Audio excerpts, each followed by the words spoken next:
This is the story of the Iron Fist in Marvel Rivals. My goal is to catch you up on the story so you can keep playing the game. Welcome to our Story of Marvel Rivals series, where this episode is being brought to you by our YouTube channel members.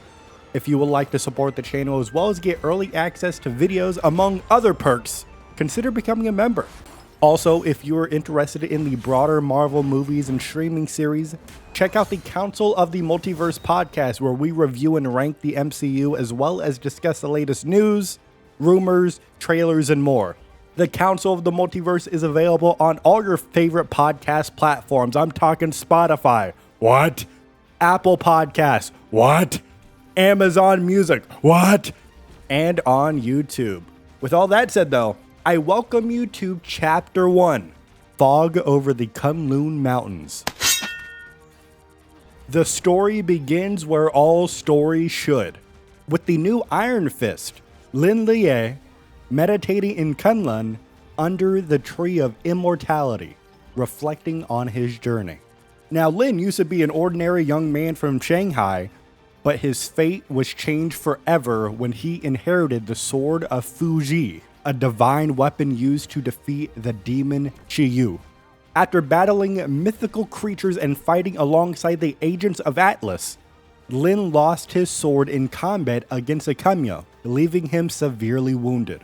Upon awakening, he found himself in Kunlun, saved by the ancient dragon Shou-Loa the Undying, who then granted him the power of the Iron Fist. However, Lin's tenure as Kunlun's protector took an unexpected turn when a cosmic catastrophe known as the Time Stream Entanglement forced entire dimensions to collide.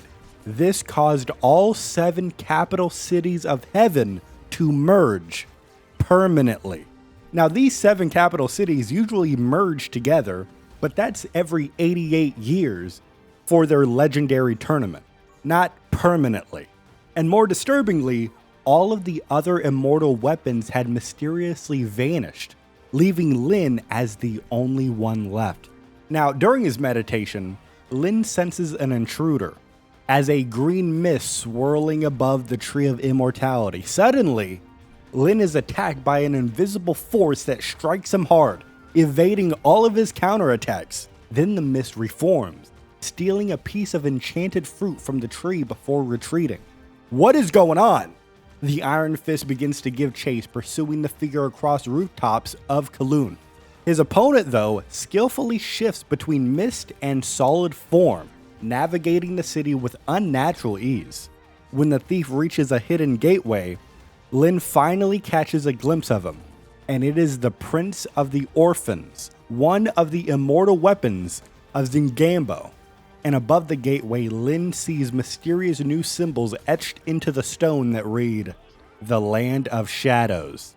And without hesitation, Iron Fist follows the Prince of Orphans through the portal, entering a mysterious underworld teeming with criminals, outcasts, your mother, and Yaogai, which are known as ancient demons.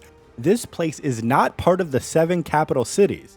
It is the 8th city, a former prison realm now remade into a refuge by a man called Dizang.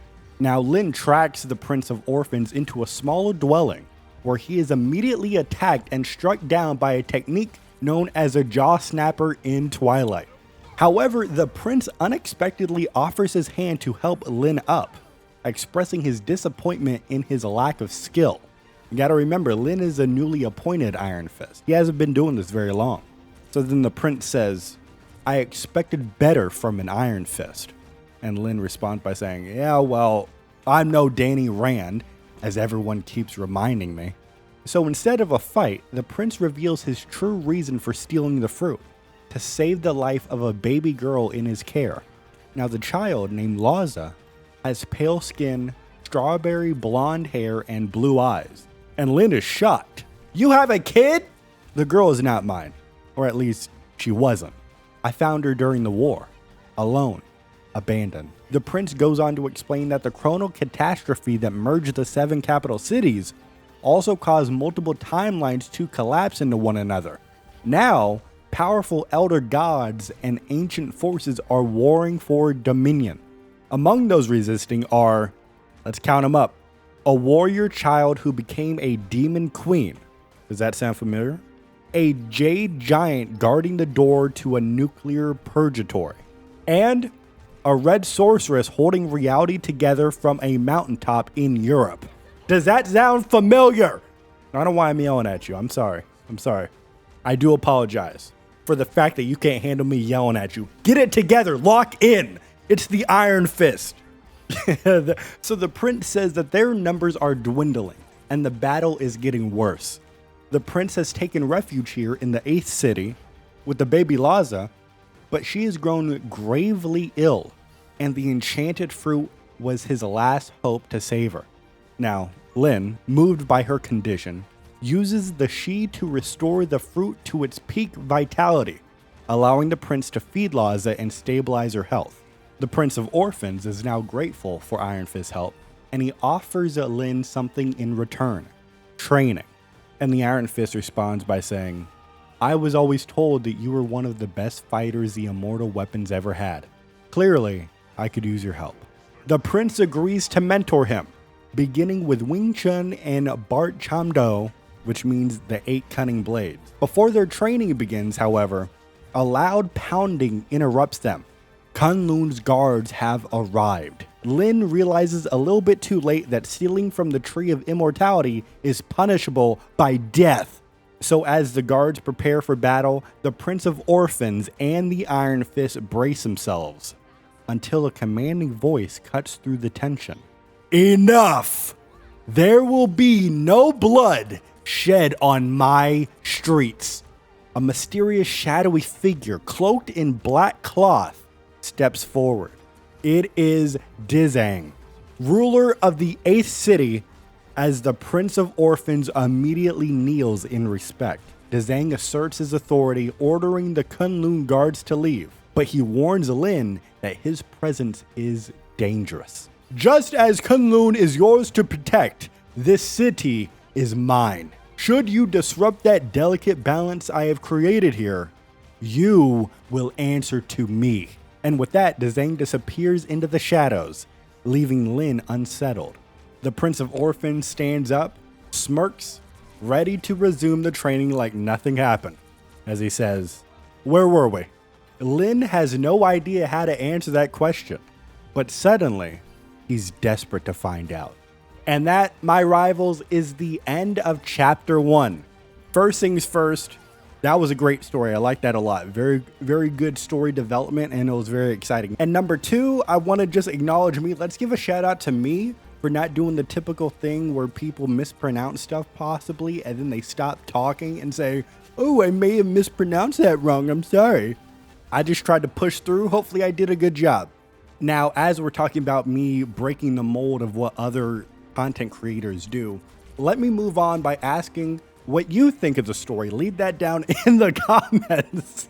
Also, please leave a like on the video if you enjoyed it. It helps it get out to more people. It grows the channel. I would very much appreciate that. And just as a reminder, if you would like to support the channel and what we do here, we have channel memberships available as well as super thanks. So if you just want to support one time, you could do a super thanks, and then we could read your message on a future episode as well.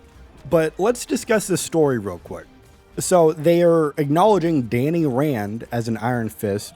So that's pretty interesting. I'm curious to see how they're going to handle that. Are they going to bring him in eventually into the game, or is he going to be a skin? Very interesting stuff. But I think, of course, one of the more interesting parts of this story is the world building and going back to where they're talking about the elder gods warring for dominion. They mentioned the warrior child who become a demon queen. I believe that is magic. And then also a red sorceress holding reality together from a mountaintop in Europe. That is almost surely the Scarlet Witch and what she's doing to protect her reality. So very interesting. The signs I'm seeing here, I'm thinking this is not in the main present day timeline. I think this is in one of the other chronoverses. So that's very interesting. Let me know what you think of that down in the comments. But this is a good story. I enjoyed it. So again, we have a podcast, Council of the Multiverse. Go check it out. All the major podcast platforms, as well as being on YouTube. And with all that said, I thank you for watching, but even though I thank you for watching, you have to remember, you and I, we are rivals till the end. And it doesn't matter if you look at me and tell me that I'm the next Iron Fist, and then 5 seconds later you say I'm the best Iron Fist that's ever been alive. I am never gonna forget that.